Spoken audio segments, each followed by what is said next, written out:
The sun's beating down, a perfect Saturday. I'm out on the deck wrestling with this new smoker attachment for the grill. It's one of those big, complicated ones. Go big or go home, I told Sarah when I bought it. Right now I'm thinking I should have stayed home. Maybe taken up something less flammable, like competitive napping. Everything okay out there, honey? Sarah calls from the kitchen door. Her voice has that slightly concerned, slightly amused tone she reserves for my more ambitious DIY projects. Smells a little intense. I wave a reassuring, smoke-stained hand. Just working my magic, babe. This brisket is gonna be legendary, I shout back, trying to sound like a man in complete control of his meat and his fire. Internally, I'm having a different conversation. If legendary means tastes like a tire fire, then yes, Mike, absolutely legendary. I'm trying this new cherry wood chip variety, and maybe I got a little too enthusiastic with the temperature controls, or perhaps the brisket itself was just plotting against me. One minute I'm picturing perfectly smoked slices, the next there's this whoosh. Not a giant, house-consuming inferno, mind you, but significant flames are licking up from the smoker, and a lot of acrid, gray smoke is billowing out. It's already starting to char the deck railing. Okay, I mutter to myself. Intense just got upgraded to actively alarming. I grab the fire extinguisher we keep by the grill, Sarah's idea, and right now I'm thinking I should probably listen to her more often. With a satisfying peef FFT, I blast the initial flames. They die down, sputtering resentfully. The good news? House still standing. Bad news? It smells like Satan's armpit, and I think the deck might be planning a hostile takeover. Smoke is just pouring out from under the deck boards now. I'm calling 911, Mike, Sarah says, already on the deck, phone pressed to her ear. She's calm, practical. That's why I married her. One of us needs to be. Just to be safe. Yeah, good call, I manage, coughing. My eyes are streaming. Tell them it's just a minor, culinary experiment gone rogue, and maybe not to use the sirens too loud. Brenda's probably timing her afternoon power nap, and we wouldn't want to disturb the Queen. Brenda, our HOA president. The mere thought of her adds another layer of stress to the smoldering situation. This is just the kind of thing she lives for.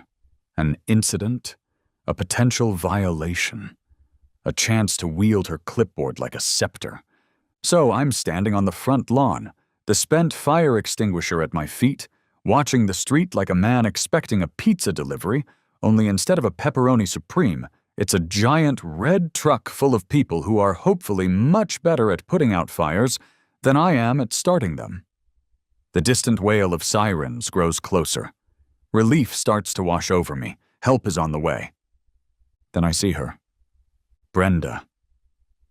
Clipboard in hand, visor set to maximum authority.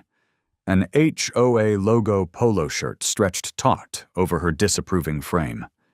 She's marching into the middle of the street like she's about to inspect the troops before they storm the beaches of Normandy. Only in this case, the beach is my slightly charred deck.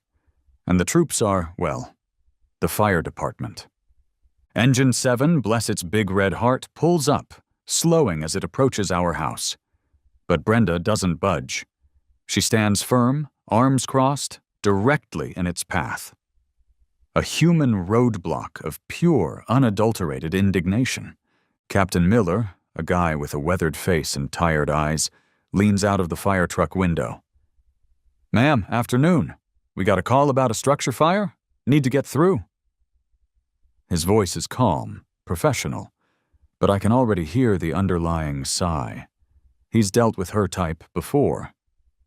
Brenda consults her clipboard as if it contains ancient, sacred texts.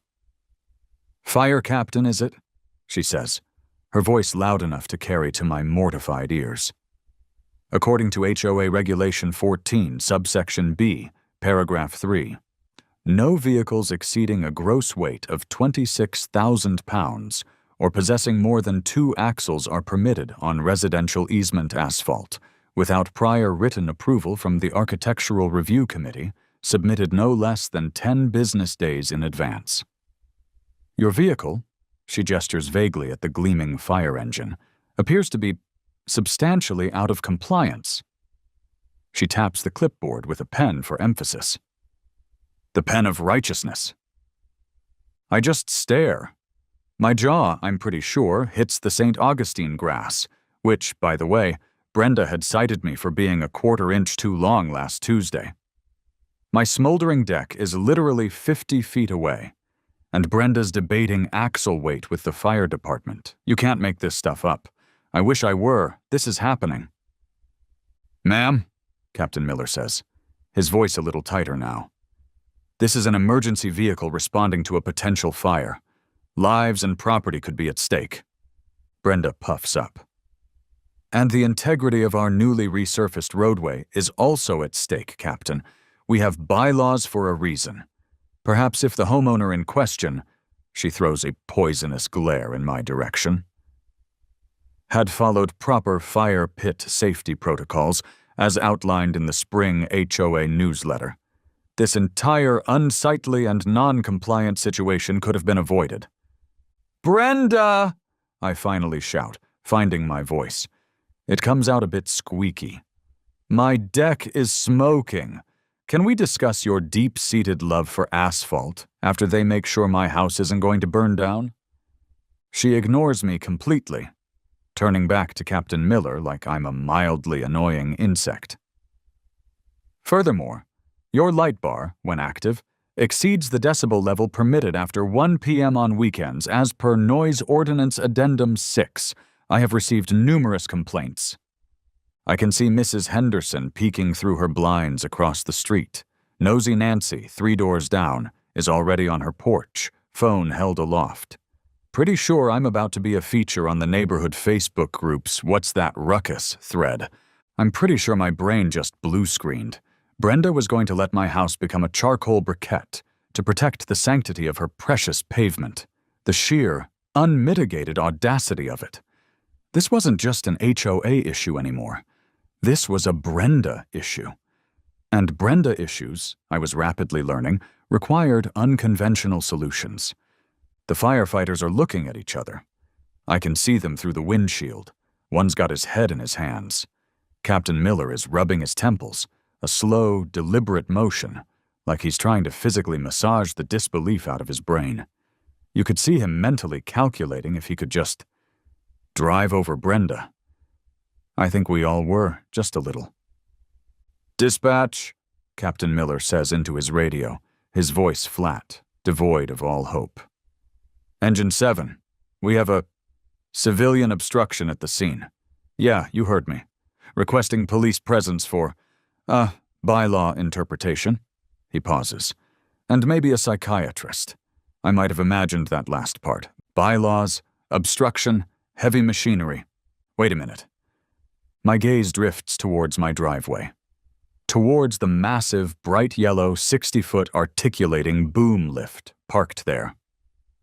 It had been delivered just this morning for the kids' epic Treehouse of Awesomeness project. My weekend project. My ridiculously oversized, probably not HOA compliant if she thought about it for 2 seconds ladder. It was so new, the plastic was still on the joystick controls, and it was very, very big. An idea, a terrible, wonderful, magnificently stupid idea, starts to flicker in my smoke-addled brain. She wants to talk about oversized vehicles and proper procedure? Fine. I've got an oversized vehicle, and my procedure is going to be epic. If the fire truck can't get to the fire, maybe the fire, or at least access to it, can get up and over. Mike, what's happening?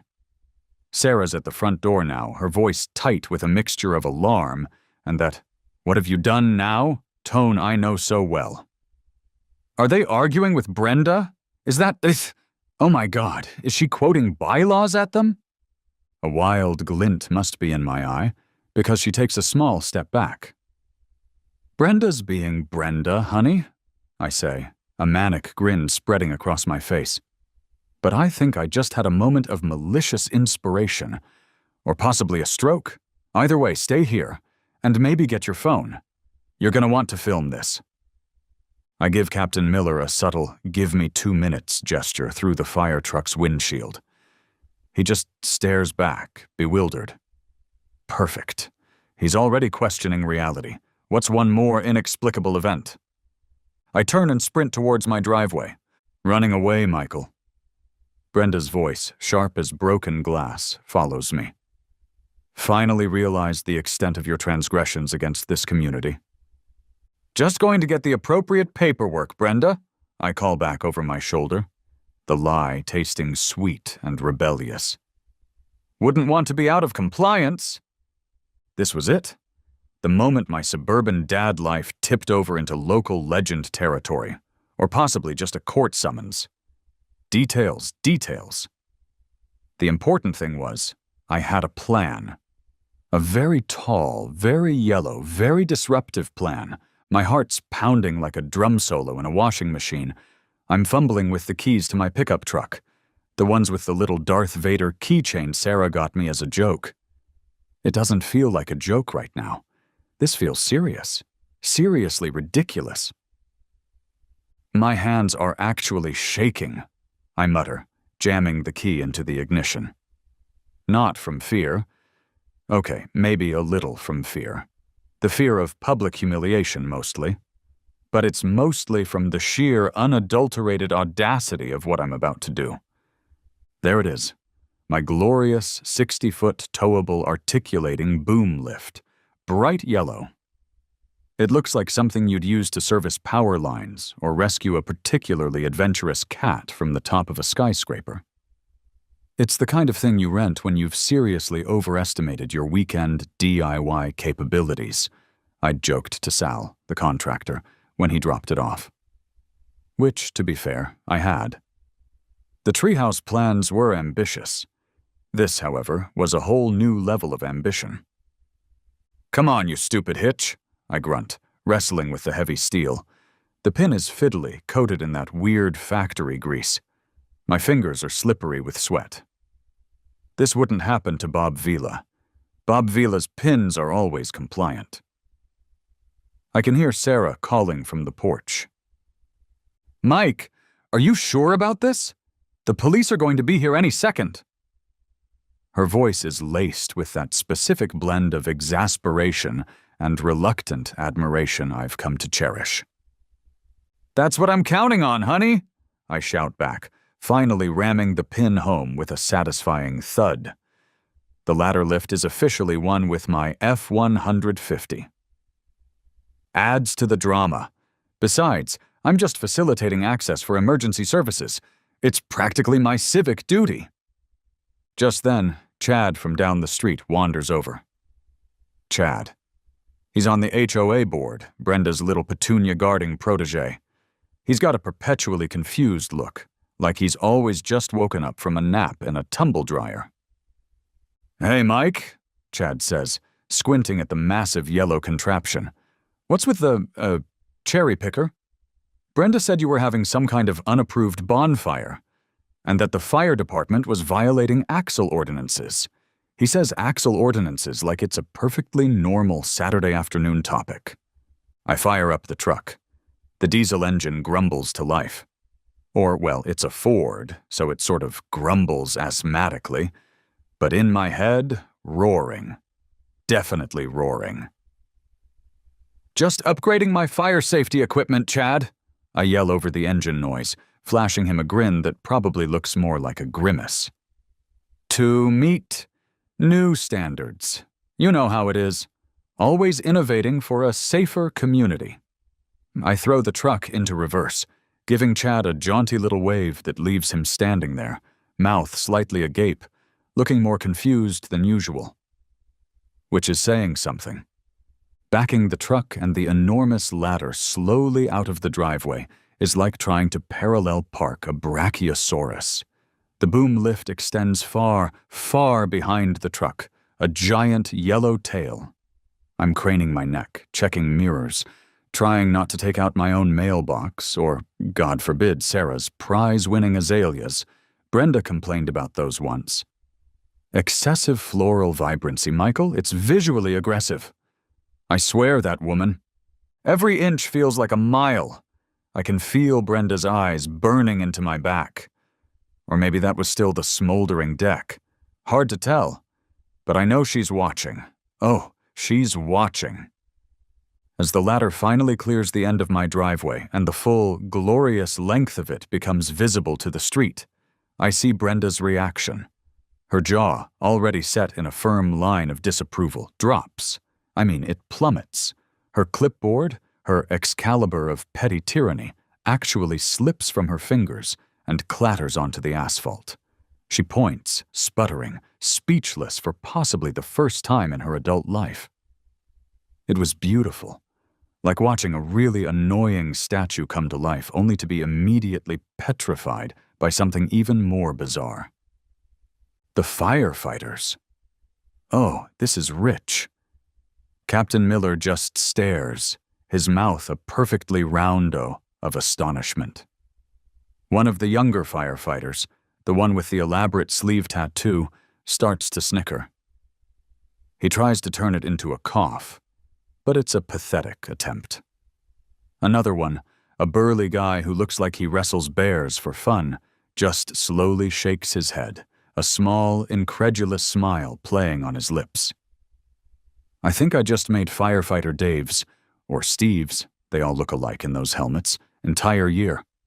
He looked like a kid who just found out Santa was real and drove a 60-foot ladder truck for a sleigh. More faces are appearing in windows now. Nosy Nancy, across the street, is practically hanging out of hers, phone recording. I can see her mouthing, "Oh my God." Mr. Henderson, my quiet, observant neighbor, is on his porch, arms crossed, a thoughtful expression on his face. Then he gives a slow, deliberate nod of approval.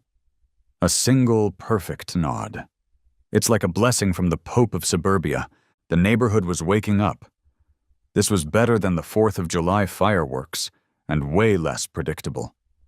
I carefully, oh so carefully, pull my truck alongside the fire engine, effectively parallel parking a 60-foot, articulated boom lift on a suburban street.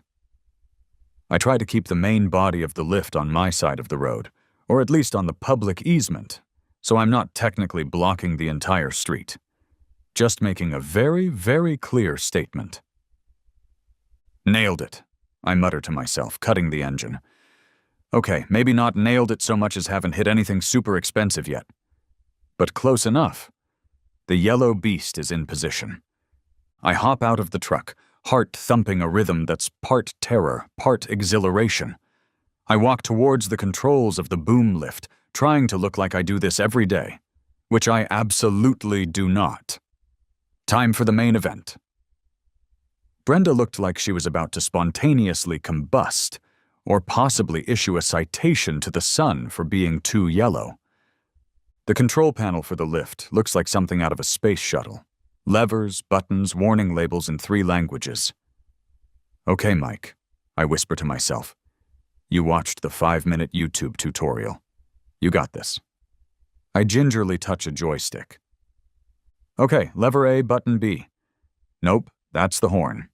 I announce to no one in particular as a surprisingly loud beep echoes down the street. Brenda jumps. So do I, a little. Definitely not the horn. I find the correct lever. With a satisfying hydraulic hiss, the first arm of the boom lift starts to rise. Then the articulating section. Up, up, up it goes. Slowly, majestically. It was like watching a giant metal giraffe wake up from a nap. A very determined, slightly rusty giraffe on a mission to annoy one specific HOA president. Brenda, who had momentarily been stunned into silence by the horn, finds her voice again, and boy does she find it. "Michael!" she screeches, her voice cracking. "Cease and desist. You are in violation of sky rights. Yes, sky rights. And unauthorized aerial maneuvers. This is not an airport. I'm pretty sure sky rights aren't a real thing in our HOA bylaws, but I admire her creativity in the face of overwhelming yellow machinery. Just assisting emergency personnel, Brenda," I shout back over the whine of the hydraulics. The basket is now a good 20 feet in the air. Facilitating access. It's in the new Neighborly Accord Act of 2025, Section 3. Look it up. I definitely just made that up. The Neighbors Coalition for Awesome Solutions or something. Sounds official. The ladder continues its ascent, arching gracefully, or as gracefully as a 60-foot piece of industrial equipment can up and over the street. My plan is simple. Extend the basket high above Brenda's self-righteous blockade, then angle it down towards my deck. It creates a clear, unimpeded aerial pathway. Firefighters can run hoses under it, carry equipment, maybe even rappel down like ninjas if they're feeling theatrical. Or, I can just get up there myself with another extinguisher and make absolutely sure everything is copacetic. The main point is, Brenda's roadblock just became a minor inconvenience under a much, much larger statement. I can see Captain Miller on his radio again. There's a distinct note of amusement in his voice now, even from this distance. Dispatch. The civilian has deployed an aerial ladder. Repeat, civilian is providing alternative access over the other civilian. You might want to send that police unit with a sense of humor, and maybe a very large net. Brenda is now scurrying back and forth on the sidewalk, like a confused ant whose anthill has just been overshadowed by a giant yellow steel picnic blanket. She keeps having to step back as the shadow of the ladder passes over her, or as I innocently swing the boom a few degrees left or right to get the perfect angle. She's pointing, she's gesticulating, her visor is askew. It's a masterpiece of suburban meltdown, and just as the ladder basket is nearing the level of my deck, a beautiful, perfect arc of defiance against the clear blue sky, I hear them. The gentle, almost apologetic whoop-whoop of approaching sirens. The cops. 2 police cruisers roll up, lights flashing, but sirens thankfully off now. Officer Rodriguez steps out of the first one. He's a big guy. Looks like he's seen a thing or two. He takes in the fire truck, Brenda waving her arms like a malfunctioning weather vane. The massive yellow ladder dominating the skyline of Acacia Drive. And me, perched at the controls, giving a jaunty little wave. Officer Rodriguez just sighs. A deep, soul-weary sigh that seems to carry the weight of every ridiculous suburban dispute he's ever had to mediate. Saturday, he says, to no one in particular, his voice heavy with resignation. It's always Saturday. Okay, play it cool, Mike, I tell myself. You're the reasonable one here. The one with the 60-foot hydraulically powered bright yellow beacon of problem solving, but still reasonable. Officer Rodriguez is walking towards me, his expression a perfect blend of bewilderment and I don't get paid enough for this. All right, he begins, his voice a low rumble that still manages to cut through the lingering hydraulic hiss from the ladder. He stops a few feet away, hands on his hips, and does a slow, deliberate scan of the scene. Fire truck, check. Agitated woman who looks like she's about to spontaneously combust into a pile of bylaws, check. Smoking deck, check. Me, standing beside a piece of machinery that looks like it could pluck a 747 out of the sky, double check. Someone want to tell me what? He pauses for emphasis, and I cannot stress this enough. What is going on here? Brenda, bless her pointy little head, sees her chance. She rushes forward, nearly tripping over her own sensible orthopedic sandals. "Officer, arrest this man!" she shrieks, pointing a trembling finger at me. "He's created a hazardous aerial encroachment. He's mocking the bylaws. His ladder is probably not even the approved shade of safety yellow for designated community assistance equipment." Captain Miller, who's been watching this whole exchange with an expression I can only describe as professional resignation, mixed with deep, existential amusement, steps in smoothly. "Officer Rodriguez, this is Fire Captain Miller. We responded to a structure fire at this residence. He gestures with a thumb towards my house, where a faint wisp of smoke is still valiantly trying to escape the deck, and access was being impeded by this lady. He gives Brenda a pointed look that could curdle milk. Mr.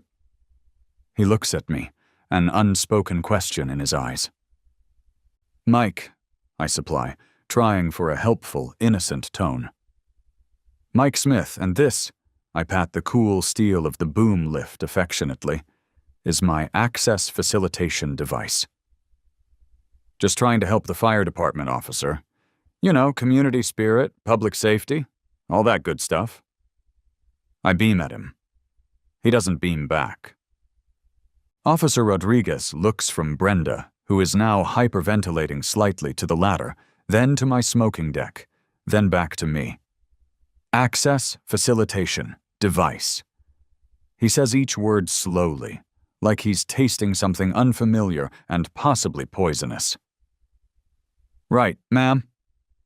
He turns his attention to Brenda, and his voice, while still polite, now has an edge of steel I wouldn't want to argue with. Were you preventing the fire department from doing their job?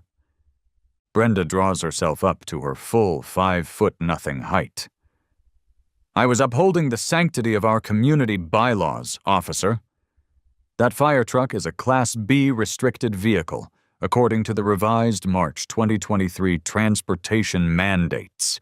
It clearly states.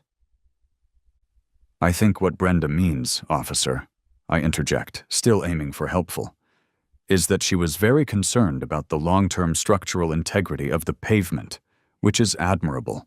Truly. But my deck was, on its way to becoming kindling. Priorities, right? I offer a shrug that I hope conveys what can you do with these bylaw fanatics. Officer Rodriguez pinches the bridge of his nose.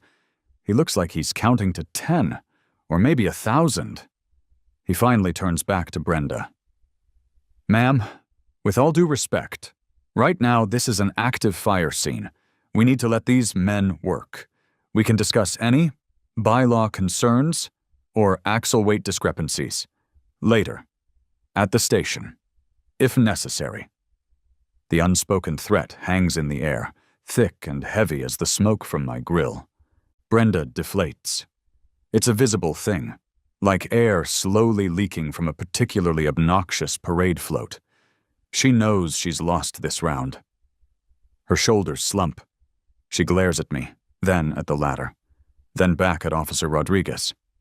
She opens her mouth, then closes it again. Finally she huffs, a sound like a punctured bellows, and stalks off to the side of the road, muttering about incompetence, flagrant disregard, and contacting her attorney.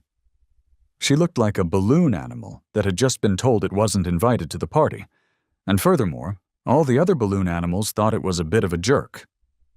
With Brenda temporarily neutralized, the firefighters, who had been watching this whole drama with a mixture of horror and barely concealed glee, spring into action.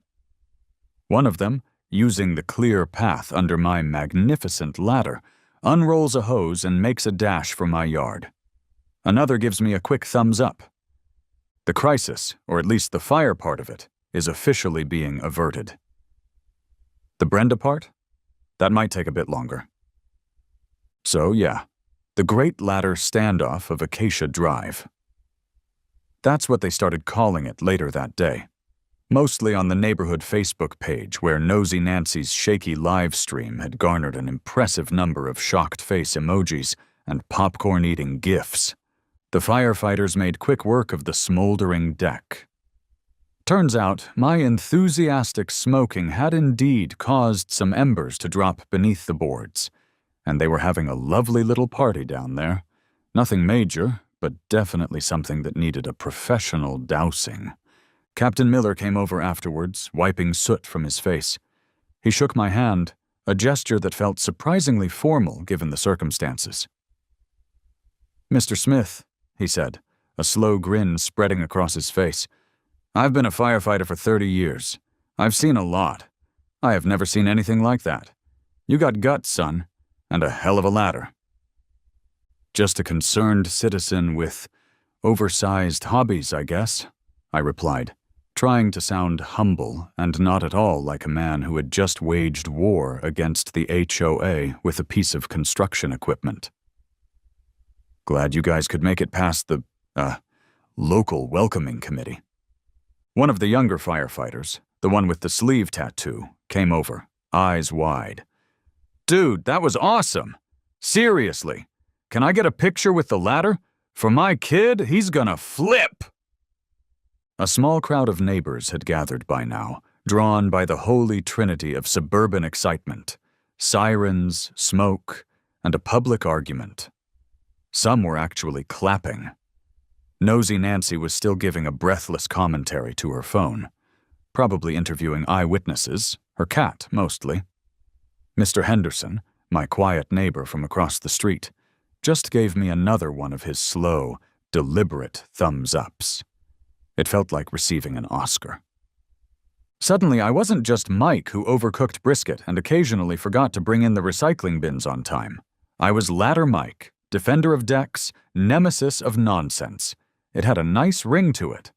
Brenda, meanwhile, was lurking by the curb, her earlier defeat having morphed into a simmering, photographic rage.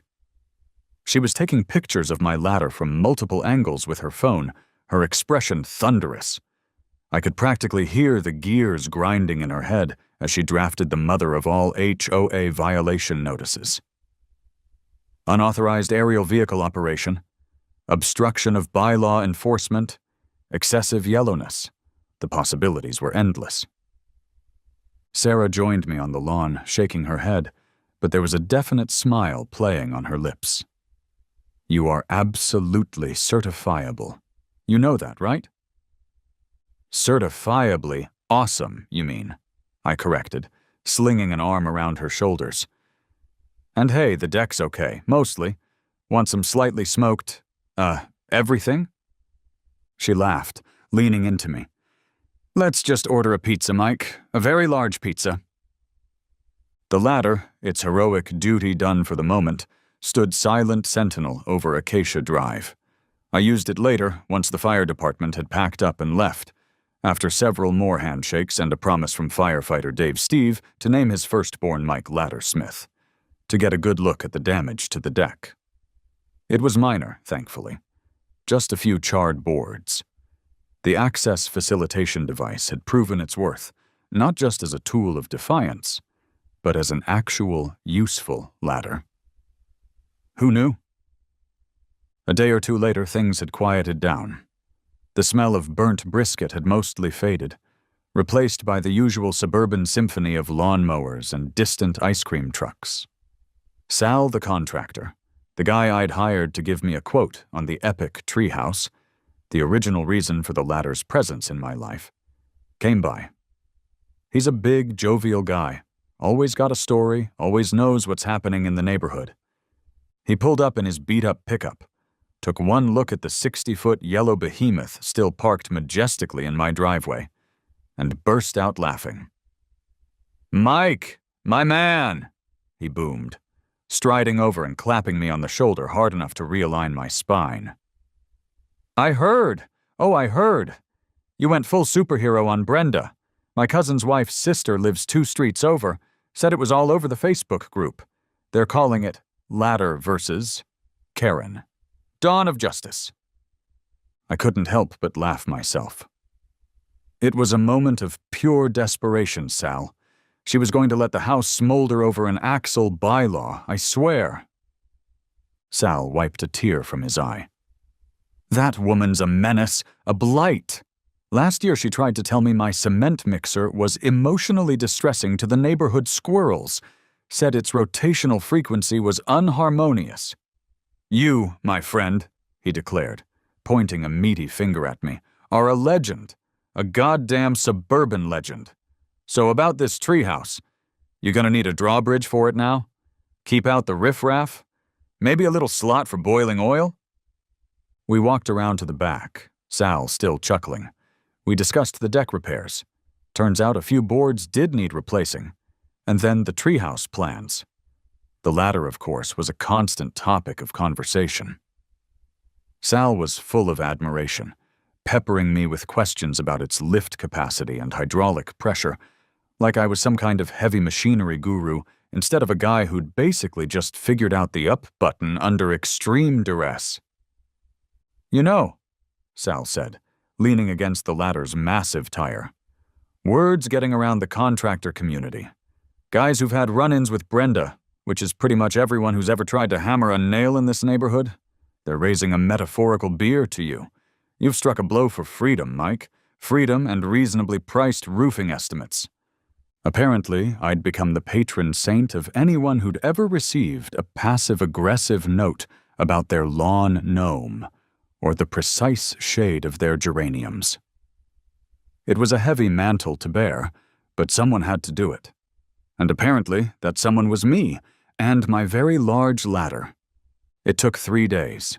3 glorious, Brenda-free days where I almost convinced myself the whole thing had been a bizarre, smoke-induced hallucination. Then, the letter arrived. Thick, creamy envelope. The official HOA letterhead. It practically smelled of smugness and fine print. "Ah, the fan mail I've been expecting," I said to Sarah, holding it up. "Probably a commendation for my quick thinking and community spirit. Maybe a gift basket." Sarah snorted. "More likely a bill for unauthorized heroic actions." I slid it open with a butter knife. My hands were steady. I was Ladder Mike now. I feared no envelope. The list of violations was impressive, even by Brenda's standards. I read them aloud to Sarah with appropriate dramatic flair. 1. Unauthorized deployment of heavy industrial equipment, parentheses, 1 articulating boom lift, yellow, close parentheses. My commentary? Guilty as charged. It was indeed yellow. Excellent attention to detail, Brenda. 2. Creation of a public spectacle and disturbance of neighborhood peace, parentheses, numerous onlookers, suspected live streaming to disreputable internet forums, close parentheses. My commentary. The peace was disturbed when someone tried to argue with a fire truck, Brenda, and Nancy's Facebook group is hardly a disreputable internet forum. It's where I get my casserole recipes. 3. Unapproved aerial maneuvers within a designated residential quiet zone. My commentary. Were birds also getting these notices for flying too jauntily? Inquiring minds want to know. 4. Willful bypassing of established HOA protocols for emergency vehicle access and egress. A little footnote here, in tiny print. Note: no such protocol for homeowner-operated boom lift assisted access currently exists within the community guidelines. This oversight is under review by the Bylaw Rectification Subcommittee and will be rectified forthwith. My commentary. Glad I could help identify gaps in their extensive bureaucracy. You're welcome. And then the kicker. A hefty fine, $500, payable within 10 business days. A demand for a formal, written apology to President Brenda for undermining her authority and causing undue emotional distress. And my personal favorite, a requirement to submit the ladder itself for an HOA safety and aesthetic compliance review prior to any further deployment. No exceptions. Sarah was reading over my shoulder. Aesthetic compliance review? For a ladder? Are they going to make you paint it beige to match the approved house trim colors? Over my dead, beautifully facilitated body, I declared. This means war, or at least a strongly worded appearance at the next HOA meeting. The HOA meeting was held in the community clubhouse, a sterile room that usually smelled faintly of chlorine and shattered dreams. I arrived early, letter in hand, ready for battle. To my surprise, the room was more crowded than usual. People were whispering, looking at me, then quickly looking away when I caught their eye. Brenda, naturally, was already there, seated at the head table with the other 2 board members. Chad, looking even more confused than usual, and Mrs. Periwinkle, a woman whose primary contribution to HOA governance seemed to be ensuring the seasonal flower arrangements were sufficiently funereal. Brenda launched into her report on recent community incidents with the dramatic flair of a Shakespearean actor tackling King Lear. She painted a picture of my barbecue as a reckless inferno-spawning act of domestic terrorism, and my ladder deployment as a dangerous and anarchic assault on the very foundations of civilized suburban living. She described herself as the lone, brave guardian of order, standing firm against the tide of Michael-induced chaos. She might have even dabbed at a non-existent tear when she recounted the trauma of having her authority so flagrantly and vertically challenged. Listening to Brenda, I whispered to Sarah, who had insisted on coming for moral support, and, I suspected, for the entertainment value, you'd think I'd landed a 747 on her prize-winning begonias while simultaneously juggling flaming chainsaws and singing off-key sea shanties. When it was my turn, I stood up. I calmly presented my side of the story. I emphasized the blocked fire truck, the real emergency, minor as it turned out to be, and the simple fact that my actions, however unorthodox, were aimed at protecting my home and allowing the fire department to do their job. I even managed to get a copy of Nosy Nancy's live stream footage, anonymously emailed to me, of course, and I offered to play the clip where Brenda is clearly arguing about axle weights while smoke billows from my deck. The board declined to view unsubstantiated social media hearsay. Frankly, I concluded, looking directly at Brenda, then at the board, the only public nuisance that day was someone prioritizing asphalt integrity over a family's home. The latter was a last resort, a very tall, very effective last resort. And as for its aesthetic compliance, I added, unable to resist, I think its shade of safety yellow is both practical and surprisingly cheerful. Then, something amazing happened. Mrs. Gable, a sweet old lady who usually only spoke up to ask about the bake sale, timidly raised her hand. "Excuse me, President Brenda," she quavered, "but last Christmas you fined me $75 because my inflatable snowman was, and I quote, exhibiting excessive jollity for a non-peak holiday period. Was that really necessary?"